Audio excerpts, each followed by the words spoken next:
My girlfriend's post shocked me. She wrote, "I'm not anyone's property. I'll do whatever I want." Then she announced she was going on a work trip with her supervisor. I calmly replied, "Very well. I'm not your landlord either." I canceled the lease renewal. When she came back, a silent, empty world was waiting for her. Dear friends, please help me reach 1,000 subscribers. Kindly subscribe to my channel. Your one subscription means the world to me. Thank you so much. I'm 28, and until 3 months ago, I thought I had my life figured out. My girlfriend Sienna and I had been together for almost 4 years.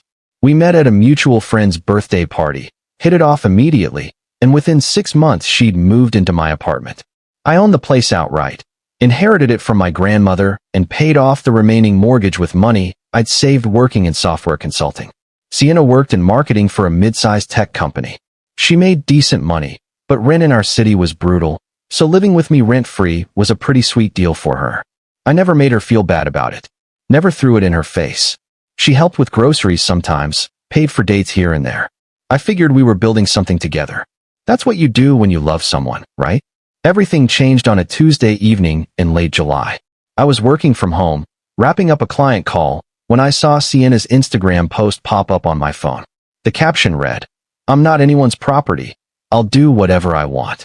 Women don't need permission to live their lives. Nail polish sparkles. I stared at it for a solid minute. We hadn't fought recently. Things had been normal. Good, even. We'd just spent the weekend binge-watching some crime documentary series and ordering Thai food. So where the hell did this come from? I walked into the living room. She was on the couch, scrolling through her phone with this little satisfied smirk on her face. "Hey," I said casually. "Saw your post. Everything okay?" She didn't even look up. "Yeah, why?" "Just seemed, I don't know, kind of random. Did something happen?" She finally glanced at me, and there was this edge in her eyes I hadn't seen before. "I'm just tired of people thinking they can control me." "Who's trying to control you?" "Society. Expectations. You know how it is." I didn't know how it was, actually, but I let it go. Figured maybe she'd had a bad day at work or seen something online that set her off. Then, 2 days later, she dropped the bomb. "I'm going on a work trip with Derek," she announced over dinner. Derek was her supervisor, mid-30s, divorced, one of those guys who posted gym selfies and motivational quotes about grinding. "Oh yeah? Where to?" "Miami. There's a conference. 3 days. We leave next Wednesday." "Just you and Derek?" She bristled immediately. "There'll be other people from the company there. But yeah, we're traveling together. He's my boss. It's literally my job." "Okay," I said. "Just asking." "Well, don't make it weird. I'm not asking permission. I'm telling you." That phrase again. I'm not asking permission. Like I'd been running some authoritarian regime from our kitchen table. I nodded slowly. "Got it." That night, after she went to bed, I sat in the dark living room thinking. Something felt off. The Instagram post, the defensiveness, the sudden trip with Derek. I wasn't the jealous type. Never had been, but my gut was screaming at me. I pulled up our lease. Well, my lease. The apartment was mine. Sienna wasn't on any paperwork. She'd moved in informally, never signed anything, never paid rent.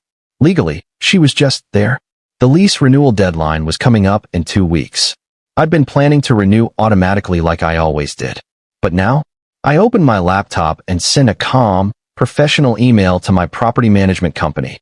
I will not be renewing the lease. I'll be vacating the unit by the end of the month.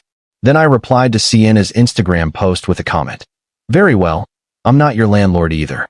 I deleted it 10 seconds later, but not before screenshotting it. Then I blocked her from seeing my activity. Update 1. The next morning, Sienna left for work before I woke up. I spent the day working from a coffee shop, thinking through my next steps. I wasn't trying to be vindictive. I was just done. If she wanted to act like I was some obstacle in her path to independence, fine. She could be independent somewhere else. I started packing my stuff that weekend. Not obviously, just the things I knew I'd need. Important documents, my gaming console, a few boxes of books. I rented a storage unit across town and moved everything in 2 trips while she was out with friends. On Monday, she left for Miami. "I'll be back Friday," she said, barely looking at me as she dragged her suitcase to the door. "Don't burn the place down." "Have a safe trip," I replied. She paused, like she expected me to say something else. When I didn't, she left. The second the door closed, I called a moving company. They could do the full move that Thursday, one day before she got back. I also called a buddy of mine, Logan, who'd been looking for a roommate. He said I could crash at his place starting Friday. By Tuesday night, the apartment was half empty. I'd moved out all my furniture, my kitchen stuff, even the TV. I left her things untouched. Her clothes, her books, the decorations she'd bought. I wasn't petty enough to trash her stuff. I just took what was mine. Wednesday, I officially notified the landlord I was vacating and handed over my keys. Thursday, the movers came for the last load.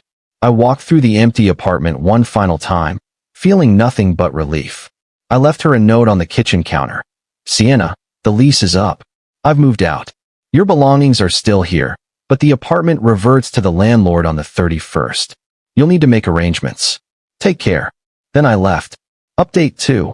Friday evening, my phone exploded. 17 missed calls. Dozens of texts. Sienna. What the fuck, Sienna? Where is everything, Sienna? Are you serious right now, Sienna? Call me now. I didn't. Saturday morning, she showed up at Logan's place. I don't know how she got the address. Probably mutual friends. But there she was, pounding on the door at 9 a.m. Logan answered. Who are you? I'm his girlfriend. Where is he? I walked to the door. Hey, Sienna. Her face was blotchy, eyes red. She'd been crying. What the hell is going on? I moved out. I can see that. Why didn't you tell me? I left you a note. A note? Are you kidding me? You just left? Took everything. I took my things. Your stuff is still there. The apartment is empty. There's no furniture, no TV, nothing. How am I supposed to live there? You're not. The lease is up. I didn't renew. Her mouth opened and closed like a fish. You can't just do that. I can actually. It's my apartment. We've been together 4 years. And you made it very clear you don't need permission to live your life. So I'm not asking permission to live mine. This is insane. You're punishing me for going on a work trip. I'm not punishing you. I'm just not subsidizing your life anymore. She stepped closer, lowering her voice. Derek and I didn't do anything.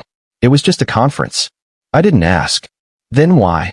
Because you've been treating me like I'm some controlling asshole when all I've done is support you. You want independence? Great. Here it is. She stared at me, tears streaming now. I have nowhere to go. Figure it out. You're a strong, independent woman, right? Logan cleared his throat awkwardly behind me.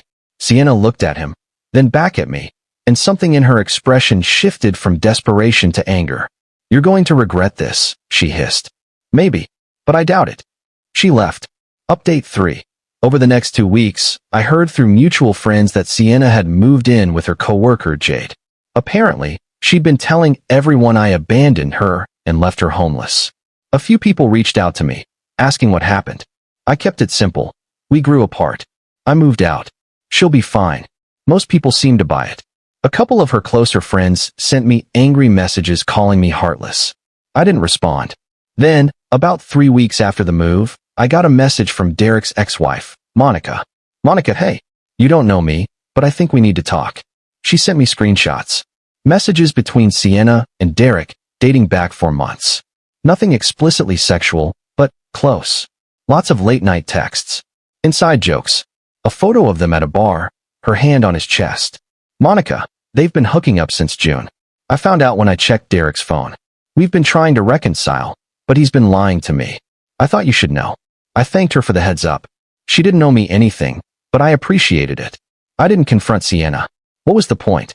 I'd already moved on. Final update. It's been 3 months now. Sienna's still living with Jade, as far as I know. I haven't spoken to her since that morning at Logan's place.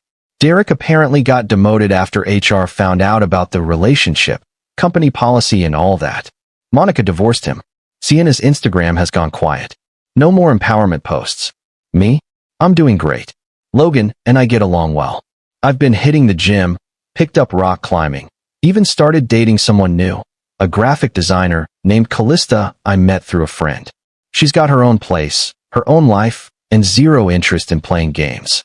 Looking back, I don't regret how I handled it. Could I have communicated better? Maybe. But Sienna made it clear she didn't value what we had. She wanted freedom without consequences, independence without responsibility. I just gave her exactly what she asked for. Sometimes people don't realize what they have until it's gone. Sometimes they do, and they just don't care. Either way, it's not my problem anymore. Edit 1. A few people have DM'd asking if I ever got an apology. No, never heard from her directly after that morning. Mutual friends said she tried painting me as the villain for a while, but most people saw through it. Edit 2. For those asking, yes, I'm still with Callista. It's only been a couple months, but it's healthy. We actually communicate. Wild concept, I know. Edit 3. Someone asked if I ever found out for sure if Sienna cheated. Honestly, I don't care anymore. The screenshots from Monica were enough for me to feel validated in my decision. Whether it was physical or emotional, it doesn't matter. The disrespect was real, and that was enough.